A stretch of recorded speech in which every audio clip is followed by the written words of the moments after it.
जय श्री कृष्ण। विजय एकादशी की आप सभी को हार्दिक शुभकामनाएं। आज मैं आपको विजय एकादशी की कथा सुनाने जा रही हूँ।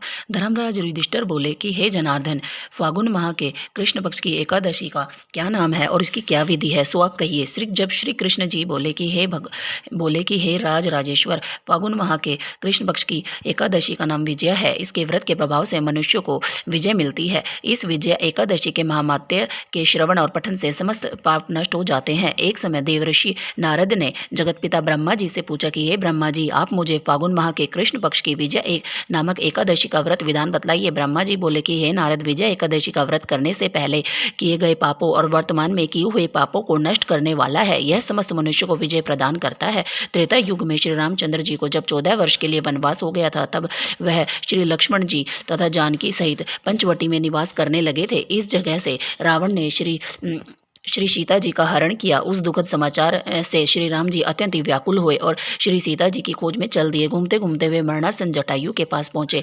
कुछ आगे चलकर इनकी सुग्रीव के साथ मित्रता हो गई और इन्होंने बाली का वध किया। श्री हनुमान जी ने लंका में जाकर सीता जी का पता लगाया। वहां से लौटकर हनुमान जी श्री रामचंद्र जी के पास आए और उन्होंने सब समाचार रामचंद्र जी से कहा।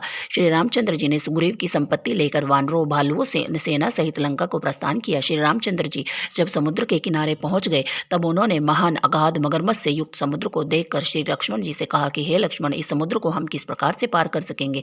श्री लक्ष्मण जी बोले कि भाई श्री राम यहाँ से करीब आधा योजन की दूरी पर कुमार द्वीप पर बकदा लंब नाम के मुनि रहते हैं। आप उनके पास जाकर इसका उपाय पूछिए। लक्ष्मण जी के वचनों को सुनकर श्री रामचंद्र जी ऋषि के पास गए और उनको प्रणाम करके वहां बैठ गए। मुनि ने उनसे पूछा, श्री राम जी, आप कहाँ से पधारे हैं? और श्री राम जी बोले कि हे महर्षि, मैं अपनी सेना सहित यहाँ आया हूँ, राक्षसों को जीतने लंका जा रहा हूँ। आप कृपा कर मुझे समुद्र पार करने का कोई उपाय बतलाइए। तब ऋषि बोले कि हे श्री राम, मैं आपको एक उत्तम व्रत बतलाता हूँ। फागुन माह के कृष्ण पक्ष की विजय एकादशी का व्रत करने से तुम समुद्र से अवश्य ही पार हो जाओगे और तुम्हारी विजय होगी। हे श्री राम जी, इस व्रत की विधि यह है। दशवीं के दिन स्वर्ण, चांदी, तांबा और मिट्टी किसी का एक घड़ा बनावे और उस घड़े को जल से भरकर उस पर पंच पल्लव रखकर वेदिका स्थापित करे। घड़े के नीचे सतनजा यानी 7 अनाज मिले हुए और ऊपर जौ रखे। उस पर श्री नारायण भगवान की स्वर्ण प्रतिमा स्थापित करे।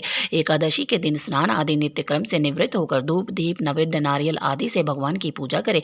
उस दिन भक्ति पूर्वक घड़े के सामने व्यतीत करे और रात्रि को भी इसी तरह से बैठे रहकर जागरण करे। द्वादशी के दिन नदी या तालाब के किनारे स्नान आदि से निवृत्त होकर उस घड़े को ब्राह्मण को देवे।